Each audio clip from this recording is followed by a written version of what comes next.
অবশেষে জঙ্গলের গভীরে খুঁজে পেলাম শতবর্ষী এক বিস্ময়কর গাছ। গাছটির ছালে আলতো করে কাঠ দিতেই ধীরে ধীরে বেরিয়ে আসে স্বচ্ছ ও মূল্যবান আঠালো এক নির্যাস। আশ্চর্যের বিষয় হলো, এই গাছ থেকে 10-12 বছরে মাত্র একবারই এই রস পাওয়া যায়। তাই অনেক যত্ন, ধৈর্য আর ভালোবাসা দিয়ে দিনের পর দিন সেই অমূল্য রসটি সংগ্রহ করা হয়।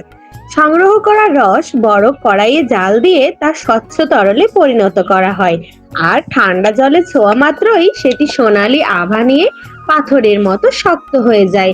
প্রকৃতির এই জাদু সত্যিই বিস্ময়কর। অন্যদিকে বিশেষ পদ্ধতিতে পশুর চামড়া আর লেবুর রস থেকে তৈরি করা হয় জেলাটিনের নির্যাস। এখন সুগন্ধি চাল সারা রাত ভিজিয়ে রেখে ভালোভাবে শুকিয়ে পিষে সূক্ষ্ম গুঁড়ো তৈরি করা হয়। তারপর সেই গুঁড়ো দিয়ে তৈরি করা হয় নরম, কোমল আর মসৃণ খামির। এই খামির ছোট ছোট টুকরো করে গাছের সেই মূল্যবান রসের সাথে ধোঁয়ায় সেঁকে নেওয়া হয়, যাতে সিদ্ধ হওয়ার সাথে সাথে মিশে যায় প্রকৃতির বিশেষ গুণ আর সুবাস। এরপর এতে মধুর মিষ্টি ছোঁয়া দিয়ে স্বচ্ছ সেই জেলাটিনের নির্যাসে ডুবিয়ে কিছুক্ষণ ঠান্ডা জায়গায় রেখে দেওয়া হয়। আর তারপরই তৈরি হয়ে যায় অপূর্ব সুন্দর পাহাড়ি আইস ক্রিস্টাল কেক। হালকা মিষ্টি স্বাদ আর নরম পিঠার সুবাস যেন প্রকৃতির এক অনন্য উপহার।